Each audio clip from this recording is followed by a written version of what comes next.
topic of decision making, and I decided to go with the aspect of why we are terrible at making decisions. And then hopefully throughout this you'll be able to maybe find some ways to kind of improve that in the future.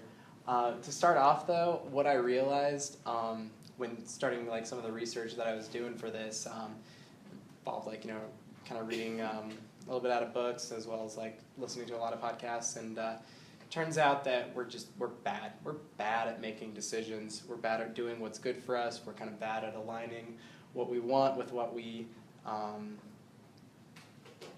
do in our lives. So it's it's funny too, because like a lot of the science out there is really just not in one place, because it's like you'll find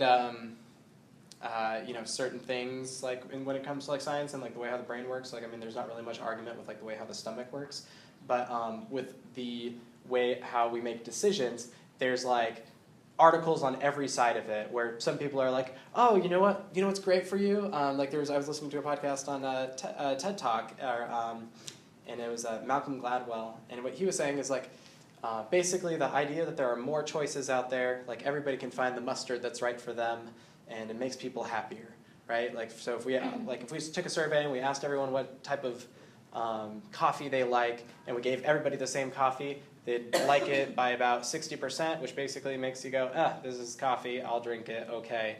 But if we took and separated it into 3 groups, and we narrowed down everybody's taste things, and we gave, we narrowed down the taste select, of which each group likes, you'll most likely like it by between 75 and 78%, which is the difference between a coffee that makes you go, this is coffee, I'll drink it, and that's some good coffee.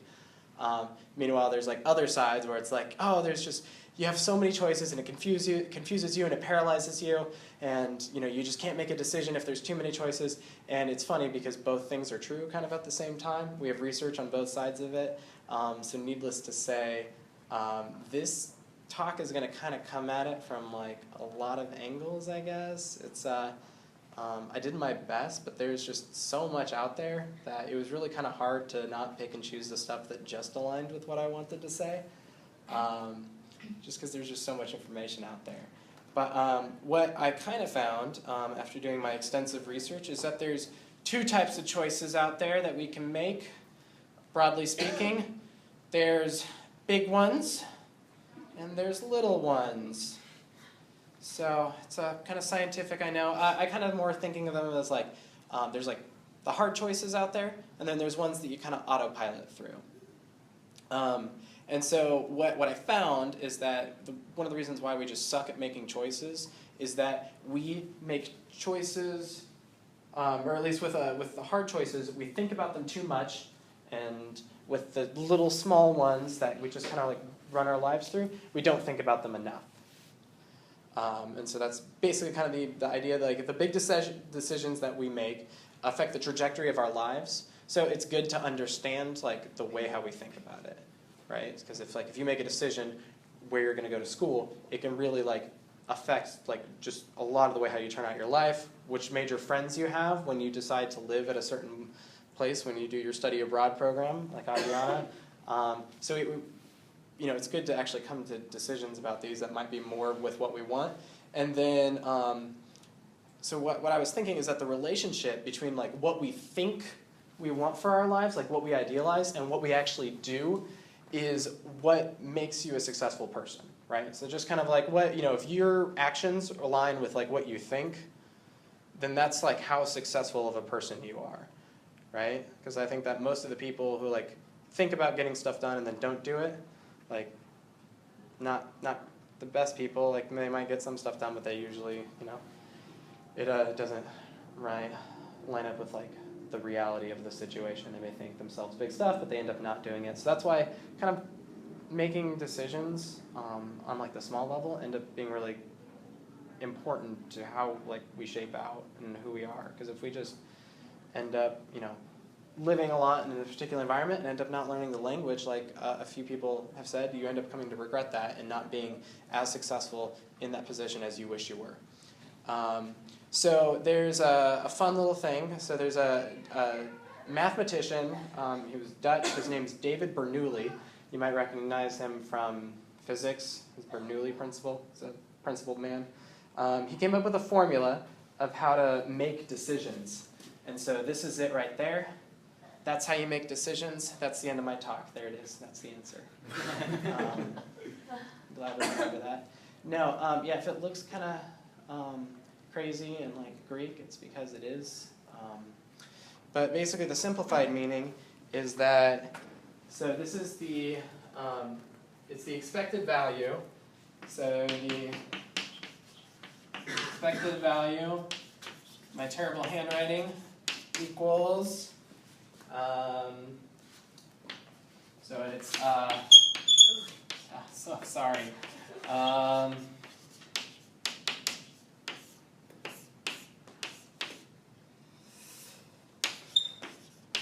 Look at that.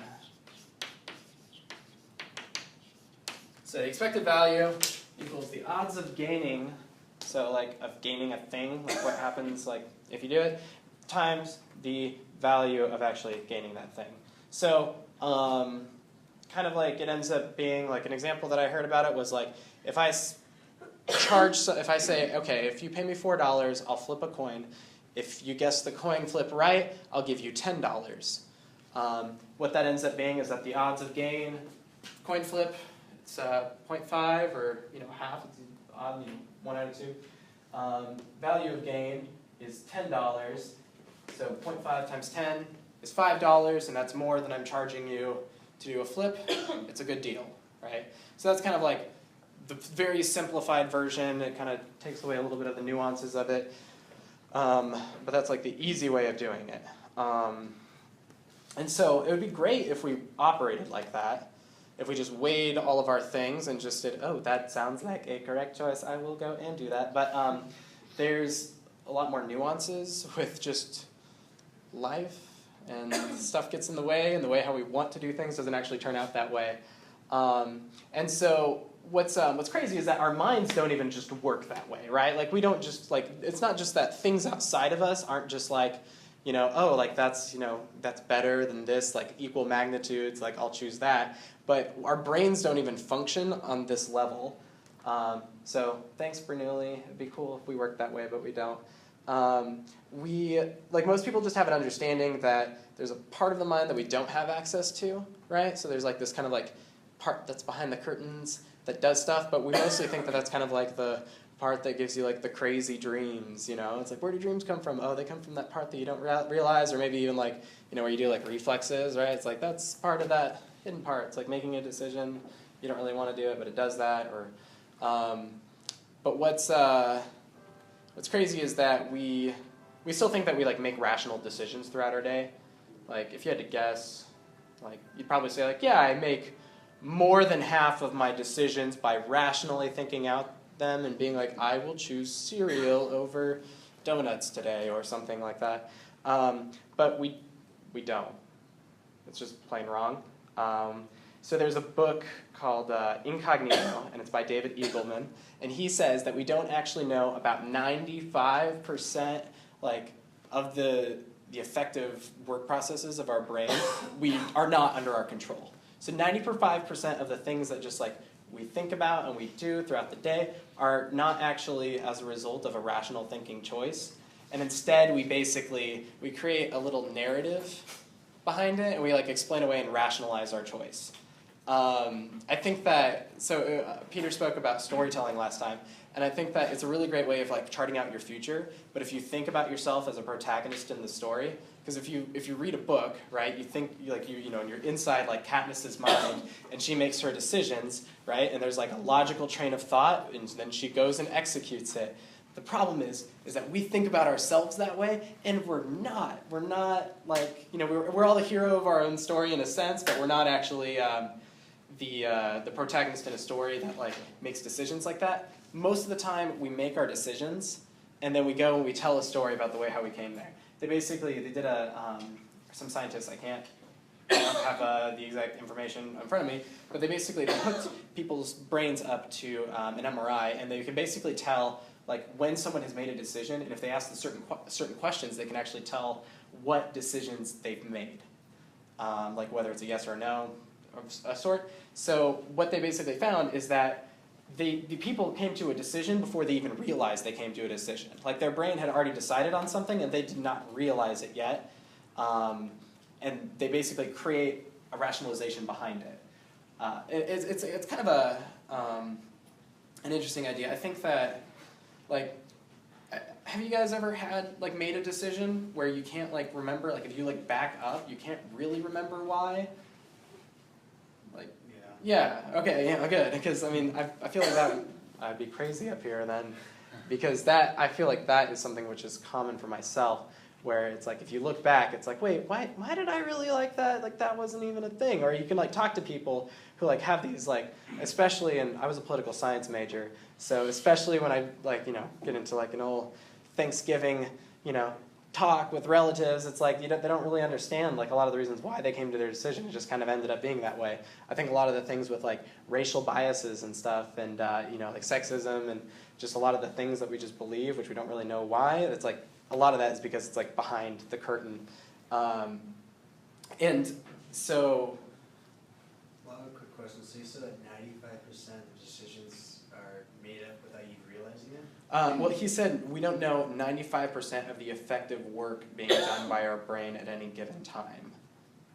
And we make decisions before we realize it. Okay. So it's not necessarily like all of our decisions aren't like done that way. I mean, but it's an incredible amount more than we think. So I don't think, because at a certain point when you say like 95%, it's like hard to say like if they actually got people in a room and they like hooked them all to computers and like they actually counted out like how many decisions they made as opposed to the ones they didn't, but more than we realize. And so there's a famous psychologist, Malcolm Gladwell. One of the things that he says is that, so in his book Blink, he talks about two different systems, and I think he actually talked about this in his earlier book, which I can't really remember what the name of that is, but he talks about two different systems. You have an intuitive system and you have a rational thinking system. It's like your analytic system, which kind of does math. And so basically like the intuition, the Blink system, it's something which it's not like, if you're kind of like reading, like listening to this, and like there's times where there's one that's better than the other, but I think that one of the things that you can kind of come away with this is that our brains are just way beyond just what we think, and they're pretty incredible.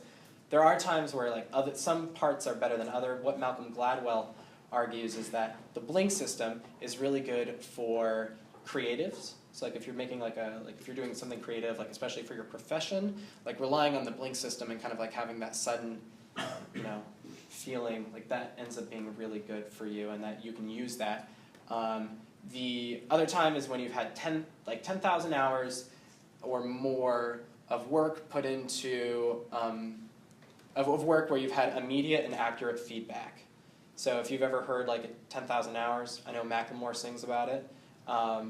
He basically, that whole thing comes from Malcolm Gladwell. He says that if you've had like that much experience, then you're able to actually make those Blink decisions and have them be something that ends up working out. Like there's like doctors when they're in with a patient, a lot of times when they'll have like, you know, like a bedside manner where it's like they'll spend like a minute with them, they'll be able to diagnose them more accurately than if they spent their whole day thinking about it and overthinking it.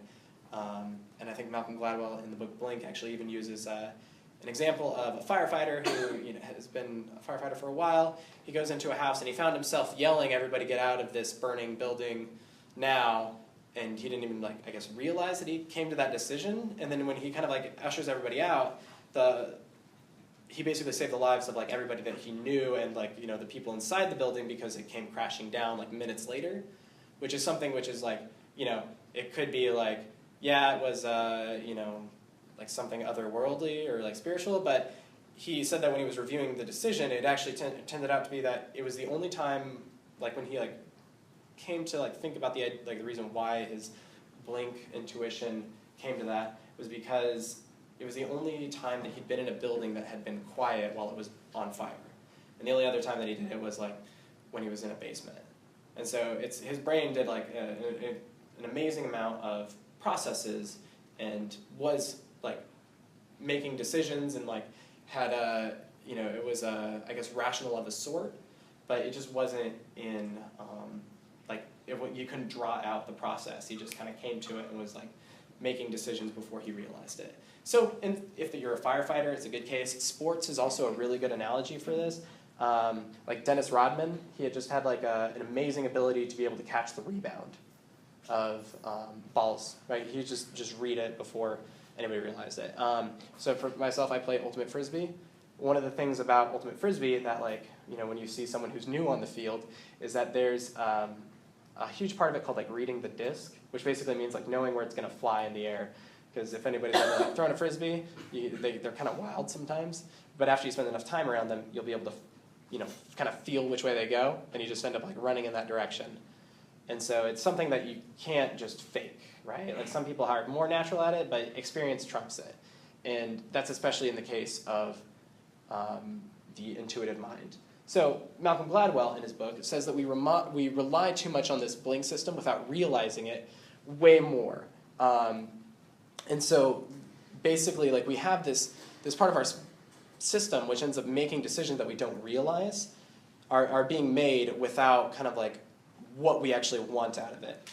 So there was, as an example, there was a group of judges in Germany, and I can't remember if it was like on a small level, but they basically did, or like whether it was an experiment like without real people involved. I hope it was, because basically they used a pair of loaded die, and when the die like rolled a higher number, it correlated to the judges making a higher sentence. Like the sentence was like more strict than if they saw the die and it did a lower sentence, which is crazy, right? Like someone's life and like the entire like way how their life plays out is dependent on like whether like the judge saw a higher number on a die or a lower number on a die, and like that's big. Like those are big decisions being made, and we don't realize it. They're also like there's a group of judges that apparently there's just a lot of experiments that involve judges, but in Israel who they basically recorded like the times that they did like took their meal breaks, and then also like how like likely they were to approve a parole request for inmates. So normally like it's like around like 95% is like reject automatically just from paroles. And so basically like you can see like there's a chart of it, and it peaks every time they've like had food. So at the beginning of the day, like they're more likely to approve people after they've had their meal, and then they're less likely as it goes along, and then after they've had like their mid-morning snack or whatever, it goes up, and like lunch, and then it goes back down, and then like towards the end of the day it's just like in the dirt, and they're like not approving anybody because they're just hungry and they want to leave. And so I think that what's interesting is that if we match this up just like in our own lives and we think about this, it's actually really helpful, because you can think about like maybe the decisions that we make when we don't realize kind of like the other influences that are there. People say that like you're just better at making decisions in the morning after you've had your food, about 2 hours after you awake, or that's the best time to do homework because your mind's more awake. And it's kind of like weird to say that because like most people end up doing their homework right before they go to bed. But if your job was like just I don't know like cracking rocks like they used to do on like old-timey railroads for like punishment for prisoners, like you're going to be way better at cracking those rocks early in the morning than you are later in the evening because you get tired, and our brain works the same way, and then we rely on that intuitive system. Like our working brain tires out, and so we just kind of resort to like the hidden curtain. So that's just something to kind of be aware of, like in the idea of just that we have so many like hidden things that are underneath the surface that we make decisions on. So for instance, if you think about any place that you've seen like in a movie or on television, but you've never actually been there, there's a lot of decisions that you make regarding about like where you'd like to travel or visit that are like completely decided by something that's underneath there, and like you're not actually making a rational decision, but it's actually based on like hidden biases and intuitions.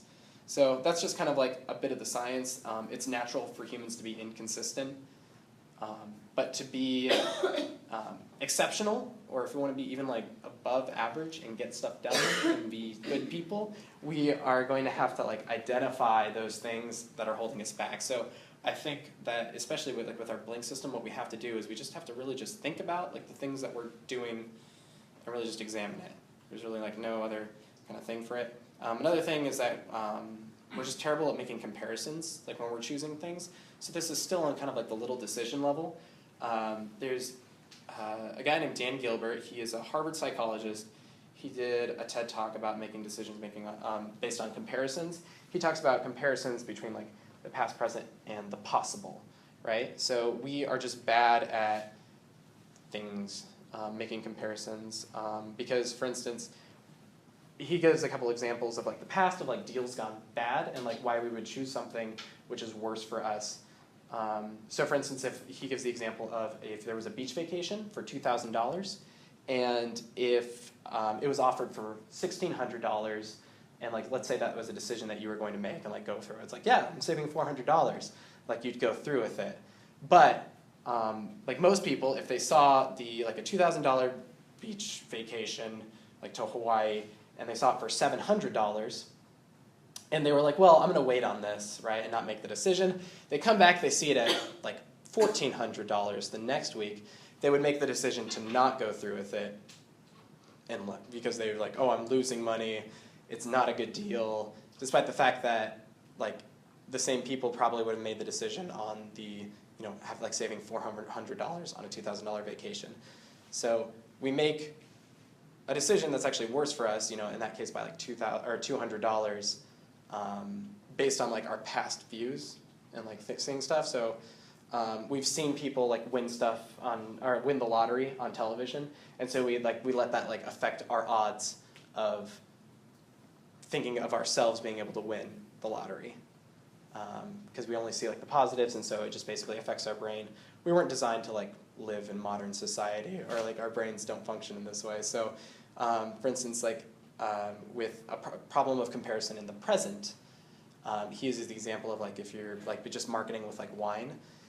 If you go in and you see a wine bottle or 3 wine bottles and you're like wanting to buy wine, assuming you're over 21, maybe you're with your parents. And there is one wine for like $16, one for $22, and one for $33. People mostly, they don't want to buy the cheap one, they don't want to buy the really expensive one, so they go for the one in the middle, right? But if all of a sudden there's a $51 bottle of wine there, they end up going they're more likely to go for the $33 bottle of wine. But despite the fact that we make this comparison in the store, but when you're in your house, you're not like, oh, like this does taste like a $22 bottle of wine as opposed to a $33 bottle of wine. When we're actually making those decisions, it doesn't actually like play out when we're actually consuming it, or like taking advantage of it. And so we're just bad with making these decisions. And then the other one is like with the possible, and this is the one that I think is most important to us as we're going along, because if I were to give you $50 today or $60 today, which would you rather? $60. Yeah, it's a pretty much no-brainer. That's an easy question. If I were to say like $50 now or $50 in a month, which would you like? $50 now, yeah, because now is better than later. There's no reason to wait. Why wait when I can have it now? The problem is that our brains don't like it when those kind of ideas get switched. And so if I were to say like $50 now versus $60 in a month, it becomes a little bit more difficult. Because I want the money now, but that's like a 20% return on interest in a month. Like, it's like if I would put $50 away and I get $10 back the next month, that's a pretty good deal. Like, and so, or if I were to say like, and the part where it gets messed up is that we imagine stuff in the future as being worse. So if I were to say $50 in a year or $60 in 13 months, what would you guys choose? $50 in a year, $60 in 13 months? 60 and 13. You're like, well, I've waited a year, I might as well wait just one more month and just get $60. But the funny thing is that if you were to ask any person in that month, would you like $50 now or $60 in a month? They'll go for the $50 then. So we're really bad at just estimating value and actually finding out what's good for us. So that's kind of like all like the problems that we make with our little choices. I'm going to come back at the end with kind of the solutions to these ideas. But then we have a problem with thinking too much about hard choices is the other aspect. So we think too little about the little choices. We think too much about the hard choices. So Ruth Chang, she's a Harvard Law graduate, gave a talk. She ditched being a lawyer to study philosophy at Oxford. So she's a Harvard Law graduate who ended up studying philosophy at Oxford. So she has like some education. She might be minorly like qualified to talk about this. She basically talks about making hard choices and saying that choices don't map onto like magnitudes, kind of what I was saying earlier, in the same way that things like weight do, or like we can't assign value in the same way. So like if you go into science and you're talking about things being like, it's either, if you're comparing things, it's either more, it's less, or it's equal in value, or weight, or mass, right? So if you have two things, it's like, well, that one's heavier, it's more heavy. Like, you can choose like between that. Values of money, same thing. The problem is that it's not the case with things like tough choices. Like if you're deciding on which college major you want, like say you're like not liking where you are now, but you want to choose something else, something that's going to be, that you think might be better for you, between like chemistry or business, like there's no like, you can't like rate those and do like a pro and con list that completely translate, right? There's no one that's going to be always absolutely better than the other, and that's the problem that makes it a hard choice. And she kind of comes up with the idea of seeing stuff as being, she calls it on a par.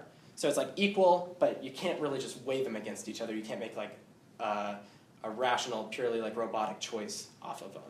So for something like who to date, right? It's like a classic sitcom problem of like, well, I like Jeffrey because he gets me emotionally, but I like to have fun with Steven over here. So it's like, you can't just like say like one's better for you.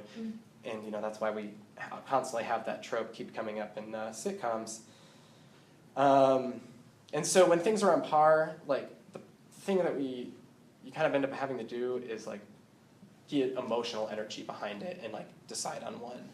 So what's interesting is that it's not necessarily bad of making like a decision based on your emotions when it comes to like these hard choices, or at least finding out kind of like creating reasons inside of you, because they're not going to be like one that's objectively better for you.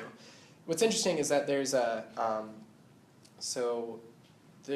book called 30-Second Brain, and Christian Jarrett writes about rational decision-making through a patient named Elliot who was previously a successful businessman. Elliot underwent neurosurgery for a tumor, and he lost part of its brain, the orbitofrontal cortex. That's the part of the connects the frontal lobes with the emotions. So he lost that. He became basically a real-life Spock and made decisions completely devoid of emotion. But instead of him becoming personally irrational and like being like a Superman as far as making decisions, he ended up being paralyzed by decisions. So you can't just like weigh these things, and that's where it turns out that we're actually like really hard, or why choices like being really hard, like why it ends up being a problem for us. So we kind of end up just like, we have to make these choices, and we have like all these little choices that end up kind of filling in the gaps. So Cal Newport in his book So Good They Can't Ignore You talks about like some of the possible solutions to these these hard decisions. We tend to think too hard about like making the right choice and then feeling that we're like stuck with it, right? Like we don't want to be stuck with something and like find out that it's the wrong thing for us. You don't want to, in a sitcom, it's like, oh, I don't want to marry Jeffrey because then I'm missing out on this, and I don't want to do this because then I'm missing out on that. And that's just kind of how we run our lives. But he says that it's not about like finding your passion and like finding the right thing for you. It's about cultivating it. And he talks specifically about like your work. So for instance, with finding your major, it's not necessarily, or like, eventually after you're like getting your job, like it's not about finding the right job for you and feeling that out and like, is this the right job for me? No, I guess not. Like, let's go over here and try this job. Like maybe I like being a fireman, maybe I like being a doctor. It's not about trying out all these different things. It's about creating the passion and following through with that. So coming up with reasons and cultivating that passion. And it's the difference of like the goal of ending up passionate about your work versus the strategy of following your passion. And I think that can make a lot of things work out with like our decisions. You kind of end up just having to choose one. You can't just, it's like, so basically his solution is to not worry about like pre-existing passion. You just kind of like, you got to pick a decision, you weigh it in your heart and you create reasons, basically. And it's like, this really isn't like scientific at all, and that's because science just doesn't say anything about it. There's no answer. They're just kind of like, well, we're all screwed. But really, like, what works out for people who are successful is to create your own reasons behind it. So if you make a decision that you regret, then you make the best of it. And along the way, you make those short-term decisions that benefit you in the long run, right? So that's the part where analyzing it, and you find out, like, you look at your life and you say, like, oh, like these little things that I'm doing every day are hurting me, they're not helping me, so change it. And then you make those short decisions. He calls it building career capital. And when this specifically relates to your college and work life, where you do things that end up making you more valuable as someone who's working within your job for the future. So basically, you just, the way I see it is that you start thinking about it and you identify what needs to get done, then you chart a course, and then you get it done. And again, like the system is like super, like the whole like idea of like how we make decisions is like really contentious. There's, I mean, as many like articles and stuff there is for like one idea, there's against it. And which is one of the reasons why, we're humans and we mess up, and we regret things and we do things that we don't want. But, it's crazy because even like the people who are smartest out there working on it have no idea. But what it really comes down to is just thinking about our choices, not becoming slaves to kind of our hidden mind, and just following through and getting stuff done. So what to kind of take away from all this, I have a few recommendations from people from like way smarter than myself. So Cal Newport, who wrote the book So Good They Can't Ignore You, that I just mentioned, he says, don't sweat the match. Like, it doesn't matter as much what you choose so much as what you do with it. You got to be patient with big decisions. So you just don't sweat it, don't really worry about it, don't let it cause you as much stress. So Ruth Chang, the lawyer turned philosopher, she says, instead of looking for reasons out there, your best is you should look for reasons in here. You create your own reasons rather than just drifting from thing to thing to thing. You just got to create your own reason and go for it. And then there's no best alternative with these hard choices. So even things when it comes down to like which socks you're wearing, which can sometimes paralyze people. Do I wear blue socks or red socks? Even to the point of like which college you go to. It ends up just being what difference you make with it. So Dan Gilbert, who I mentioned earlier, he said, if we aren't on this earth in 1,000 years, it's because we've underestimated the odds of future pains and we've overestimated the values of present pleasures. So when we go through our lives, I think that if we just take that to heart and if like we just need to operate without underestimating the odds of future pains and overestimate the pleasures or the values of present pleasures. So just thinking ahead of time, making better decisions on the short term and long term. And then of course there's the classic quote, it's easier to act your way into a new way of thinking rather than think your way into a new way of acting. And so, yeah, it just kind of comes down to just doing it, and that's usually how some of these things tend to end, is that it's really kind of chaotic out there, and a lot of times within our own lives it just comes to a matter of setting a goal and going out and achieving it.